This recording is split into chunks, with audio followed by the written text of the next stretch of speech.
በወልቃይት ጠለምትና ራያ ጉዳይ የፌዴሬሽን ምክር ቤት የሰጠው ውሳኔ ከመጋረጃ ጀርባ በተካሄደ ምክክር መቀልበሱና ምርጫ እንደማይካሄድ ተገለጸ።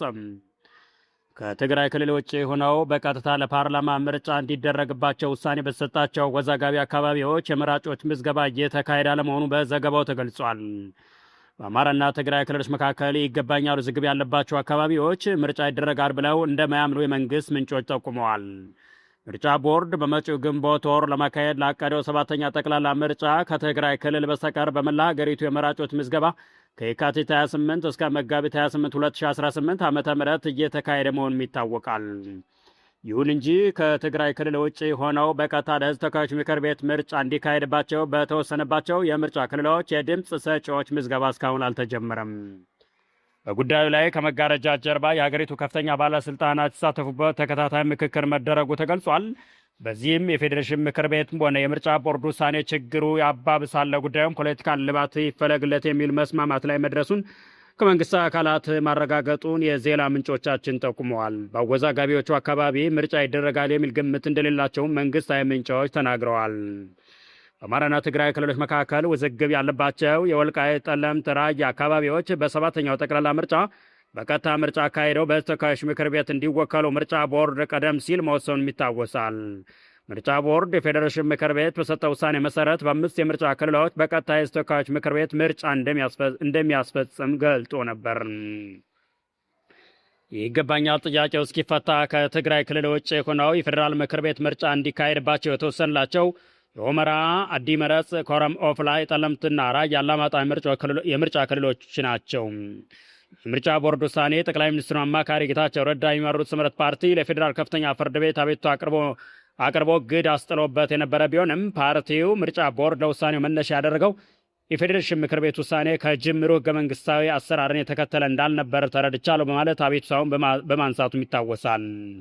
በዚህም ፍርድ ቤቱ በተጠቀሰው የምርጫ ክልሎች ከትግራይ ውጭ ምርጫ እንዳይካሄድ በምርጫ ቦርድ ላይ የጣለውን እገዳ ማንሳቱም ይታወቃል።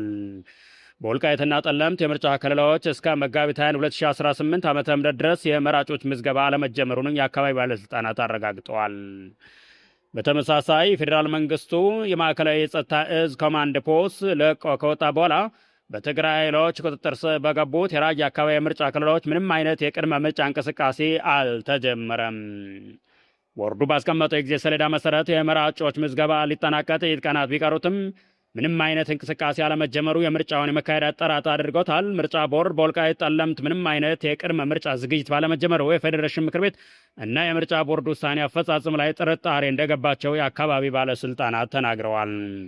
የተወደዳችሁ የዞላ ኒውስ ቤተሰቦች በየጊዜው የሚወጡ አዳዲስ መረጃዎች እንዲደርሷችሁ ቻናሉን ሰብስክራይብ በማድረግ ቤተሰብ ይሁኑ እያልን ወደሚቀጥሉት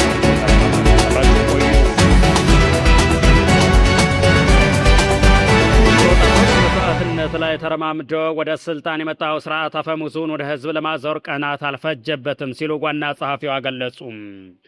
ባለፉት ዓመታት መፈናቀል፣ የጅምላና ማንነት ተኮር ግድያዎች፣ እስር፣ መሳደድና ፍርሃት የኢትዮጵያ ህዝብ ኑረት፣ አምባገነንነት ደግሞ የስርዓቱ መገለጫ መሆናቸው የሚታወቅ ሀቅ ነው ብለዋል።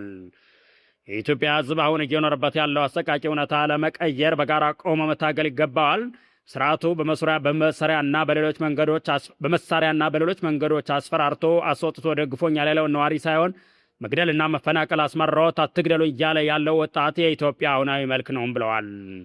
ዜጎችን በማስገደድ ሰልፍ ወጣቸው ደግፉኝ የሚለው ብልጽግና ኢህአፓ በቅርቡ የሚጠራውን ሰላማዊ ሰልፍ በተመለከተ ምን እንደሚል እያየን ያለ ነውና ወደፊትም የምናየው ጉዳይ ነው። ከዚህም ቀደም ፓርቲያችን የጠራውን ሰልፎች አመራሩን ለእስር ፓርቲውንም ለፈረጃ እንደዳረጉት የሚዘነጋ አይደለም ብለዋል ዋና ጸሐፊዋም።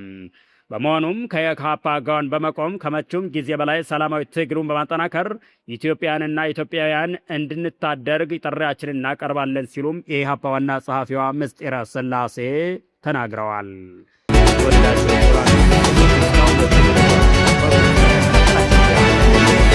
ቸር ወሬ ያሰማን ብለናል።